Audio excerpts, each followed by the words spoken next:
Hi there, my name's Lamont. Welcome to Days of French and Swedish, where language learning is not all just talk. So, if you're learning a foreign language, you want to one day speak a foreign language, you already know a second language, or you just like the languagey things of life, then stick around and subscribe. Also, if you like a little bit of foreign with your cinema, that is, you like series and films that are not in English, then check out my second channel, The Reykjavik Review, where I talk about series and films that are not in English. If you've been on this channel before, you'll know that I've not always been kind to Duolingo. In fact, I rag on it pretty consistently. It's complicated, okay? Later, when we get there, I do have some good things to say about it, so don't take this just as, old man yells at cloud, and also that's not going to be the last Simpsons reference. So, before we talk about whether a Duolingo streak is effective, we need to talk about what constitutes a streak. And with Duolingo, it's a complete misnomer. For most people, it's not actually a streak. I'll admit that ever since I started, there has been that option for a one-day freeze of your streak. That is, you can miss it for one day and it will still hold your streak as long as you don't miss it for 2 days in a row. And I've had to repurchase that maybe 6 or 7 times in the 1000 days. I'll admit that by my own condemnation, that is not technically a streak. But at least I have never bought a subscription to Duolingo Plus. With that, you can repair a streak up to a month after you lose it. Now, okay, mine isn't technically a streak, but that's not even close. That's just, if you're calling that a streak, that's a lie. Like when I think of the word streak, and I'm sure some Americans will feel me on this one, I think of Cal Ripken. If you don't know who that is, look up Cal Ripken, C-A-L-R-I-P-K-E-N. That is a streak. Even if we were to say, no, we really do mean every day, say 1,000 out of 1,000, and I'm sure there are people out there who have done that, even then, it's not actually holding you to one language. My streak was about 300 days in Swedish, and it has been mostly Swedish over the whole 1,000 days, but there were a few weeks there when it was in Mandarin, because I was very seriously considering joining the Australian Navy at one point, and as a linguist, and that means you study Mandarin, and basically I wanted to get a little bit of a head start. In addition to Mandarin, there's also been some Spanish, German, Arabic, Norwegian, and French. So again, even if we say it's every day out of 1,000, if you change languages at all, then it's not really a streak, because you can change languages every day and keep that up for over a month. This is the thing with Duolingo. Some people will remember back when it used to have a fluency percentage that was way overblown in most people's cases, and everyone complained that it wasn't accurate. But I think most of the data that Duolingo gives you is not accurate. And in fact, it's difficult for any kind of online thing, anything that doesn't actually interact with you as a speaker, anything that's not a human really at the moment, to give you a proper gauge of how fluent you are in a language. Even the Oxford Online English Placement Test, which I've done, it's a paid test that you have to pay for. But even that paid test that takes about 40 minutes, I don't think that's particularly accurate. I think there are non-native speakers of English who only speak English to about a C1 who could score a C2 on that test. If you're B2, I think you could score a C1, etc. If you want to look at an online language learning program that gives you data that is at least more meaningful, and I don't think any data is ever completely representative of your level, but at least some more meaningful data, look at something like Busuu, where even if you're studying more than one language, it keeps track of what you're doing, how much, how often, how much throughout the week, how much per day, all that, which is already better than streaks per se, but it's also language specific. So even if you're studying, say, French and German on there, it will tell you you've done this much in French and this much in German. So you can study more than one language at a time on Busuu, but when you're looking at one language, it's only giving you the data for that language. This is helpful if you take someone like Luca Lampariello's advice, who says that if you are studying more than one language, they should be at opposite ends of the difficulty spectrum for you, and that you should spend like 80% of your time on the difficult one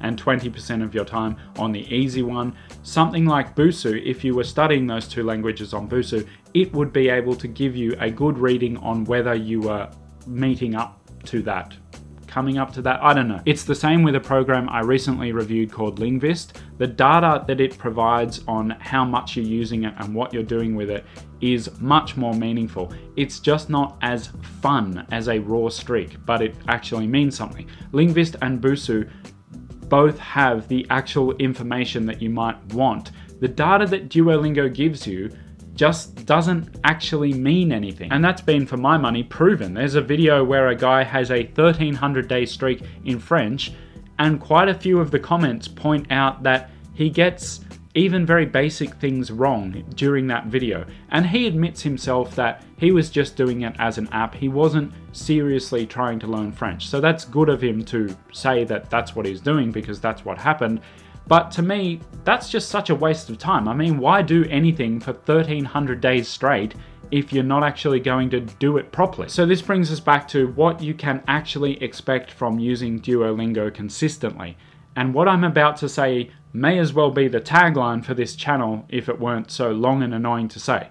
You can use a bad app badly, or you can use a bad app well, or you can use a good app badly, or you can use a good app well. In my opinion, a good app is not necessarily the one with the best sentences or the best native speaker pronunciation. Those things are good, sure. But it's the one that lends itself to being used well. No app can force you to use the app well and can force you to use it effectively. No app can do that. But an app can make itself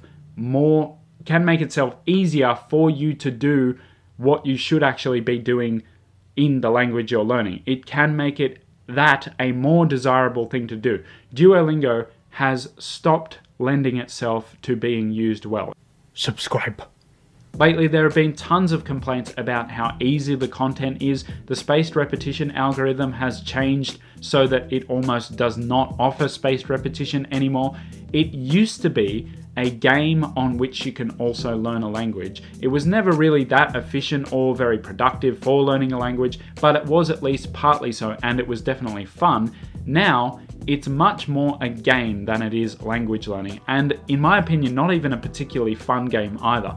The main problem, the big issue for Duolingo, is that it doesn't lend itself to being used well. And I know the smart ones among you might be wondering, why do I still use it? Because I'm an idiot.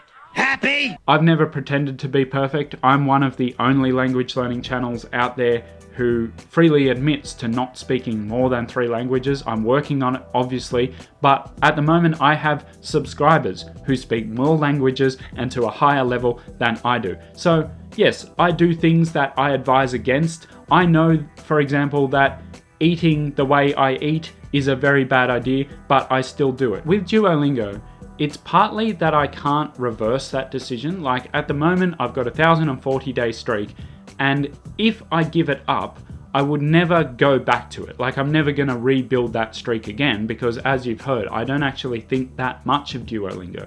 So to give up my streak deliberately now would be to basically say I'm not using Duolingo, or I'm not going to get a streak on it ever again. Another thing is that even though I don't think Duolingo is particularly effective, I have been asked, what is your streak, from other language learners. And they know that it doesn't really mean anything, but it's always cool to be able to say, well, it's at 1030 or whatever. And one person who would be very, very disappointed if I dropped my streak is my 8-year-old son. He once had a 50-day streak, and whenever he asks me how long it's up to, and I say, oh, it's 1021, 1028 or whatever, he's always like, oh, you've just got to keep going to 2000. I don't want to disappoint him. I mentioned that you can use apps well or poorly, and I think that there are still ways that you can use Duolingo well. And as a very general rule, I think that Duolingo is best used in 2 phases of the language learning journey. The beginner level, when you're first getting to know anything to do with the language, and the advanced level, when you're trying to build up your vocabulary significantly. With an advanced level, it's only good for languages which don't have a lot of material at that level. For example, Swedish. Swedish is by far not the most obscure of languages, but there is not a whole heap of advanced material aimed at learners of Swedish. Of course, there's tons of advanced material like novels and aimed at native Swedish speakers, but there isn't a whole heap of material to build up your vocabulary in Swedish for someone who's not a native speaker of that. Duolingo does afford me that possibility. So for advanced learners, I'd basically summarize it as, if you're an advanced learner of a non-top 10 language for which Duolingo has a good course and has advanced material, then Duolingo can be useful. I'm still not sure if that would outweigh the disadvantages of using Duolingo. So coming back to talking about the beginner level, yes, I do think Duolingo can be extremely useful at a beginner level, especially in languages very far removed from your own. For example, the way that Duo teaches the Arabic alphabet is fantastic. I do think it's a very decent course for an introduction to Chinese, Japanese.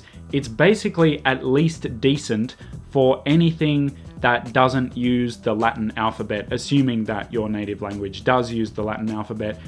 And that's just because of the activities that you're asked to do. They're just well suited to material that's very, very basic, and it has to be that basic because it's a language that's completely foreign to you.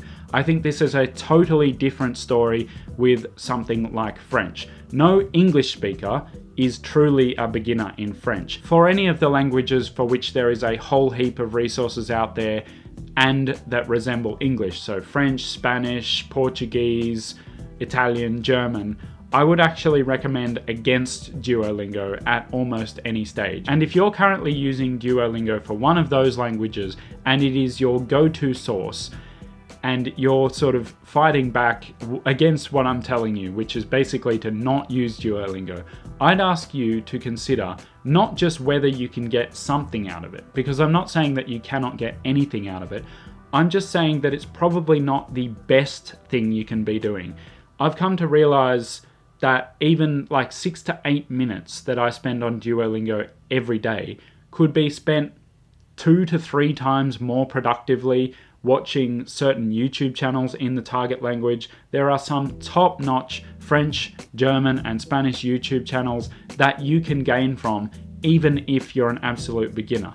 They just don't give you that feeling of having done something. They don't give you that little dopamine hit like a like on Facebook or whatever that Duolingo gives you that has made it so popular. So to summarize the whole beginner thing, I think that Duolingo is at least very good, if not great, for anything with new alphabets or a character-based system. But the further the language is from English or your own language, the more effective Duolingo is. But if you're actually committed to learning a language for real, then I would absolutely recommend something on top of that. The Pod101 series goes up to some very obscure languages, including Bulgarian. Busuu has basically the 12 most popular languages for English speakers, and all the material can be used for free. You just don't get all of the features. And just for those of you who actually care, there is one more reason that I'm not quite prepared to drop my Duolingo streak just yet, and that is that I'm thinking of learning a language starting next year that does not use a Latin alphabet. What language is it? He didn't say. He's being mysterious. Look, at the stage of filming this, I don't actually know what this video is going to be called yet, but it will be something about how useful a 1000 day streak is on Duolingo. And the reason that I end up so rambly in videos like this is that there is no answer to that question. The answer is basically that it's up to you. In 1040 days, I've become very, very comfortable speaking Swedish, and I'm getting more comfortable speaking French. But there are other people who would study languages for 1040 days who would become fluent, like completely fluent in both those languages in that time. But I almost guarantee you that people like that are not using Duolingo, or at the very least not using it as their go-to source. At the same time, you could study a language for that long just using Duolingo, and you would not know as much, say, Spanish as I know, and I don't even speak Spanish. So there's going to be a part 2. And in that one, I think I'm going to call it How Fluent Can You Get in 1000 Days of Duolingo. But in that one, I'm going to talk about what you will actually need to do in order to reach that fluency, if you follow me. If this is not the video that you were hoping for, I can totally understand. Then let me know in the comments what video you definitely do want to see. And the more specific you can be, the better. Like, I'm learning this language and it doesn't have such and such a course. How do I best go about that? I'll probably choose a few to make videos specifically about just addressing those questions. I really want to know where people are up to with their language learning and what they really need help in. But for now, I hope you enjoyed this one and found it useful. Wherever you are, whatever language you call your own, I'll see you next time.